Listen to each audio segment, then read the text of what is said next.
आज नवरात्रि का छठा दिन है। इस दिन मां दुर्गा के छठे स्वरूप मां कात्यायनी की पूजा होती है। आइए आज उनकी दिव्य महिमा और कथा को विस्तार से सुनते हैं।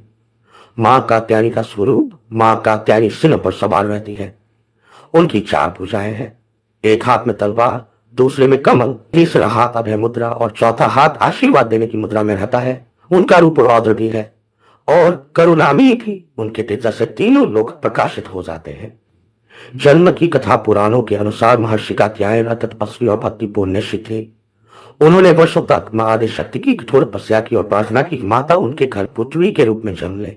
उनकी तपस्या से प्रसन्न होकर महर्षि कात्यायन के घर जन्म लिया और इसीलिए उनका नाम पड़ा कात्यायनी। महिषासुर नामक असुर का अत्याचार बढ़ गया था। उसने देवताओं को पराजित कर दिया और तीनों लोगों पर कब्जा आजमा लिया। देवता चिंतित होकर ब्रह्मा, विष्णु और महेश के पास गए। तब तीनों महादेवों ने अपनी शक्तियों को एकत्र किया और उस तेज से एक दिव्य देवी प्रकट हुई। यही थी मां कात्यायनी। देवताओं ने उन्हें दिव्य शस्त्र प्रदान किए। शिवजी ने त्रिशूल, विष्णु ने चक्र, इंद्र ने वज्र, वरुण ने शंख, कुबेर ने खड्ग और हिमालय ने सिंह उनकी सवारी के लिए दिया। माता ने महिषासुर से युद्ध किया। यह युद्ध कई दिनों तक चला और अंततः माता ने महिषासुर का वध कर देवताओं को भय मुक्त किया। तभी से उन्हें असुरों का संहार करने वाली कहा जाता है। विशेष महिमा मां कात्यायनी की पूजा से मनुष्य को बल, साहस और आत्मविश्वास मिलता है। विवाह योग्य कन्याएं यदि श्रद्धा से उनकी पूजा करें तो उत्तम पति की प्राप्ति होती है और विवाह में आने वाली सभी बाधाएं दूर हो जाती हैं। यही कारण है कि उन्हें विवाह की देवी भी कहा जाता है।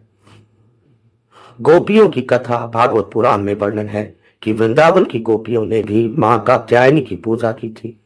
वह चाहती थी कि उन्हें भगवान कृष्ण पति रूप में प्राप्त हो।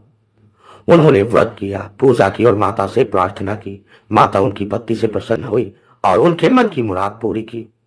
यही कारण है कि आज की ब्रज की कन्याएं नवरात्रि में मां कात्यायनी की पूजा विशेष श्रद्धा से करती हैं। लोक कथा, एक नगर में एक कन्या विवाह योग्य थी।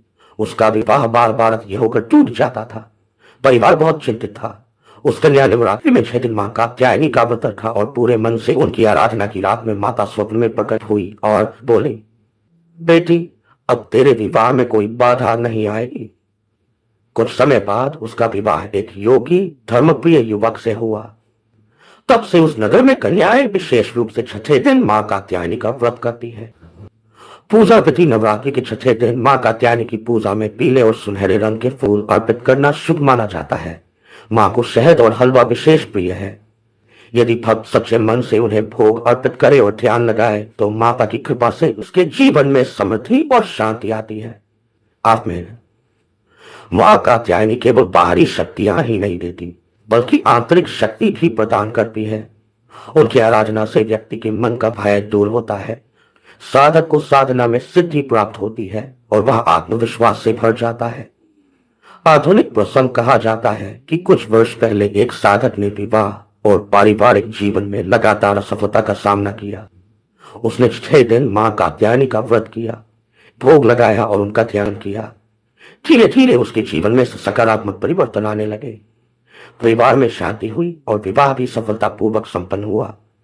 इससे लोग और अधिक विश्वास करने लगे कि माता की आराधना आज भी उतनी प्रभावी है जितनी पुरान काल में थी।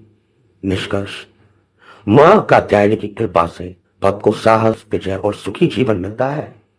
उनके आशीर्वाद से जीवन की सभी कठिनाइयां दूर हो जाती हैं।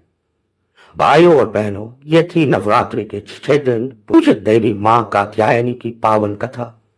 नवरात्रि के शुभ अवसर पर मां की पूजा करें, उनका ध्यान करें और अपने जीवन को मंगलमय बनाएं। यदि आपको ये कथा अच्छी लगी तो लातिका वाणी चैनल को सब्सक्राइब करें, वीडियो को लाइक करें और अपने मित्रों व परिवार के साथ शेयर करें और कमेंट में लिखना मत भूलिए। जय माता।